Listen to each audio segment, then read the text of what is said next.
오늘 이야기는 울산에 사시는 40대 남성분이 보내주신 사연입니다. 과연 어떤 사연일지 이야기로 만나보겠습니다.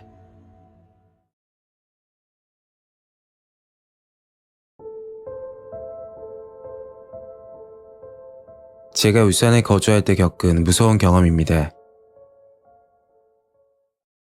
지금부터 14년 전, 저는 울산 동구에 있는 조선소에서 근무를 하고 있었습니다.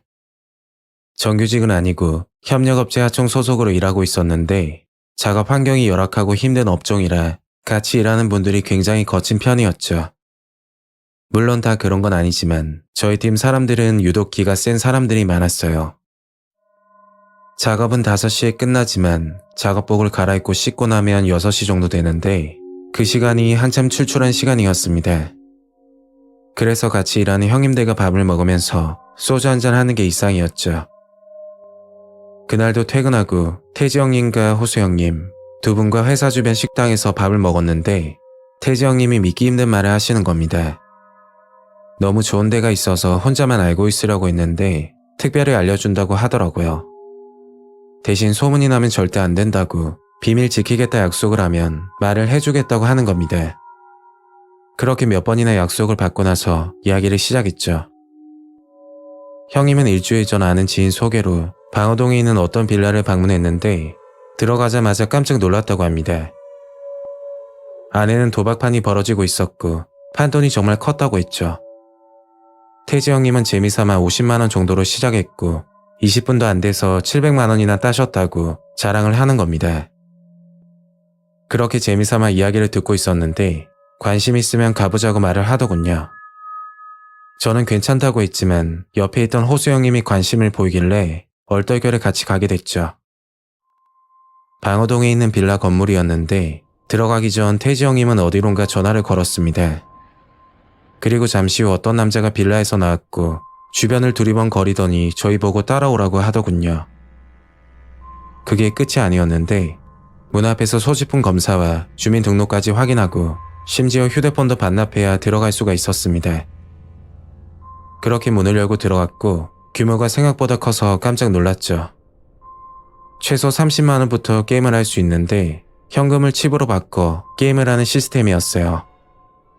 저는 구경을 한다고 했고 형님 두 분은 현금을 칩으로 교환하고 나서 게임을 시작했습니다. 그날 밤 자정이 넘도록 형님들은 섰다를 쳤고 새벽 2시쯤 빌라에서 나오게 됐죠. 두 분 다 손해는 보지 않으셨고 각자 200만 원 정도 따셨다고 자랑을 하더라고요. 그 일이 있고 나서 호수 형님은 결근이 잦아지기 시작했는데 집안일이 있다거나 또는 아는 분이 돌아가셨다는 이유로 한 달에 10일도 출근하지 않던 달도 있었습니다. 어차피 일당직이라 크게 말은 없었지만 결근이 잦으니 팀장님께서 한마디 하시더군요. 결국 호수 형님은 조선소를 그만두게 됐고 간혹가다 술 한잔 하자고 연락이 왔지만 그마저도 점점 뜸해져 간간무소식이 되어버렸죠.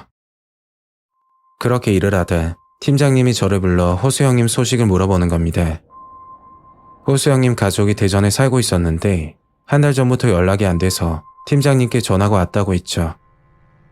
그래서 진작 그만뒀다고 말하니까 가족들은 전혀 모르는 눈치였다고 합니다. 그 이야기를 듣고 아는 지인을 통해 호수 형님 근황을 물어봤지만 아는 사람은 없었죠. 그때까지는 무소식이 희소식이라고 어디서 잘 지낼 거라 믿고 있었어요. 그리고 한 달쯤 지나 같은 팀 동생에게 이야기를 듣게 됐는데 태지 형님이 좋은 곳을 소개시켜준다고 해서 따라갔다고 합니다. 그런데 섰다 도박장이었고 동생은 한참 돈을 따다 한 방에 돈을 잃어 너무 아쉬웠다고 했죠. 좀 더 하고 싶었지만 돈이 없어서 나가려고 하는데 거기서 일하는 남자가 동생을 불렀다고 합니다. 그리고 서류 한 장을 주면서 여기에 지장을 찍으면 돈을 빌려준다고 했다더군요. 이자 한 푼 없이 돈을 빌려주는 조건이라 동생은 순간 혹했지만 아래 적힌 글을 보고 그냥 나와버렸다고 합니다. 이자 없이 돈을 빌려주는 조건으로 담보를 걸어야 하는데 담보 조건이 집이나 자동차도 아닌 신체의 일부분이라고 적혀 있었다고 해요. 평소 거짓말을 하지 않는 동생이라 그런 서류가 존재한다는 게 너무 섬뜩했지만 이야기를 듣고 나서 의심이 가는 사람이 한 명 있었습니다. 그건 태지 형님인데 소문나면 절대 안 된다고 비밀을 지켜달라는 사람이 동생에게도 알려줬다는 게 이해가 가지 않았죠. 혹시 몰라 다른 팀원들에게도 물어보니 이미 알고 있지만 뭔가 숨기는 눈치였습니다. 알고 보니 서로 비밀이라 생각하고 다들 모른 척 하고 있었던 거죠. 저는 태지 형님을 찾아가 왜 그런 곳에 발을 들이게 만드냐고 하고 싶으면 형이 먼저 하라고 화를 냈습니다. 그러니까 태지 형님은 할 말이 있는 듯 퇴근 후 식당에서 만나기로 했고 그날 저녁 섬뜩한 이야기를 듣게 됐죠. 사실 태지 형님도 재미삼아 게임을 시작했고 점점 욕심이 나서 큰 돈을 걸기 시작했다고 합니다. 그러다 돈을 잃게 됐고 신체 담보로 돈을 빌렸다고 하는데 얼마 가지 않아 빌린 돈까지 모두 탕진을 했다고 했죠. 갚을 방법이 없자 형님은 울면서 신체 말고 다른 방법으로 갚을 수 없냐고 물었더니 사람 한 명 데리고 오는 조건으로 100만 원씩 차감을 해주겠다고 했답니다. 그래서 태지 형님은 사람들을 끌어들이게 됐고 현재 빚을 갚는 중이라고 했죠. 그런데 호수 형님이 그렇게 될 줄 몰랐다고 울면서 말을 하더라고요. 결근이 많아진 것도 도박에 빠져서 그런 거고 호수 형님도 분명 돈을 빌렸을 거라고 합니다.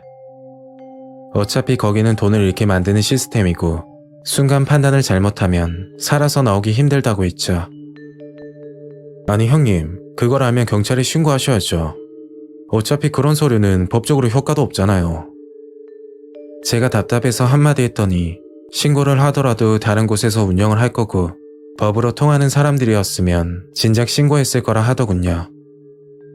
오히려 이 상황에 신고하면 저까지 도박 방조죄로 처벌을 받는다고 했죠. 그 빌라는 도박장 외에 아무도 살지 않는 건물이라 호수를 옮겨 다니며 운영을 한다고 합니다.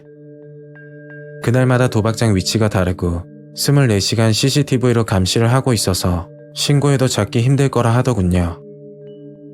결국 태지 형님은 돈을 다 갖고서 그곳을 빠져나올 수 있었고 2번 다시 도박은 하지 않을 거라 말했죠.